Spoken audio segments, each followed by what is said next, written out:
मन बहुत चंचल होता है, इसलिए वह अशांत रहता है और मन में जब तक अशांति रहेगी, व्यक्ति हजारों सवालों से घिरा रहेगा। व्यक्ति को जब तक मन में चल रही सवालों के जवाब नहीं मिलेंगे, उसका मन अशांत ही रहेगा। लेकिन मुख्य प्रश्न ये है कि मन को नियंत्रित कैसे किया जाए और मन को कैसे समझा जाए। गौतम बुद्ध की इस कहानी में उन्होंने मन को जानने के लिए 6 चरणों के बारे में बताया गया है।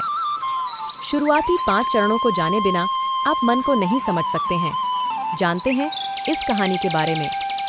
मन को जानने से जुड़ी गौतम बुद्ध की कहानी। एक बार एक व्यक्ति गौतम बुद्ध के पास गया और पूछा कि मन को नियंत्रित करने का पहला चरण क्या है। बुद्ध कहते हैं, अपने मन को समझने का पहला चरण है इसके द्वारा दिए गए लालच की व्यर्थता को देखना। क्योंकि जब मन अनशांत होता है तो कई तरह के लालच देता है। जिसने मन द्वारा दिए इन लालचों को पहचान लिया, उसने मन को समझ लिया।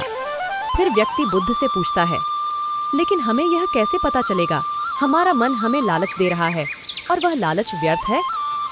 इसका जवाब देते हुए बुद्ध कहते हैं, अनुभव से। मनुष्य मन के लालच से जिस कार्य को अतिपूर्वक करता है, उसमें उसे हानि ही होती है और हानि के बाद ही उसे अनुभव भी होता है। जैसे जिसने वास्तव में यह देख लिया कि नशा करना केवल दुख है, वह नशा मुक्त होना शुरू कर देगा।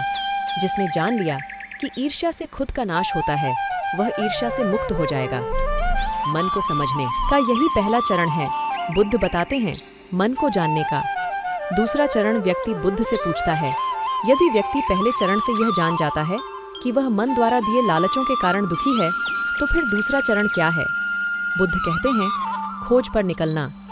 दूसरे चरण के लिए ऐसे व्यक्ति की खोज पर निकलना होगा जो कि पहले ही अपने मन को जान इससे मुक्त हो चुका है, क्योंकि वही तुम्हारा मार्गदर्शन कर पाएगा। बुद्ध बताते हैं, मन को जानने का तीसरा व्यक्ति कहता है, लेकिन ऐसे व्यक्ति की पहचान कैसे होगी। बुद्ध कहते हैं, यही तीसरा चरण है। सुनना ही अपने मन को समझने का तीसरा चरण है। व्यक्ति कहता है, क्या इसे देखकर पता नहीं किया जा सकता।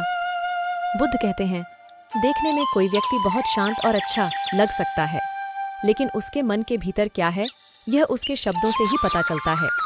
लेकिन किसी की बातों पर तब तक विश्वास नहीं करना चाहिए जब तक कि वह तुम्हारे विवेक की कसौटी पर खरा न उतर जाए। चौथा चरण है कर्म करना। बुद्ध कहते हैं, कर्म ही मन को समझने का चौथा चरण है। खुद को जानने के लिए सही दिशा में कर्म करना जरूरी है, लेकिन कर्म करते हुए व्यक्ति हर बार 2 गलतियां करता है।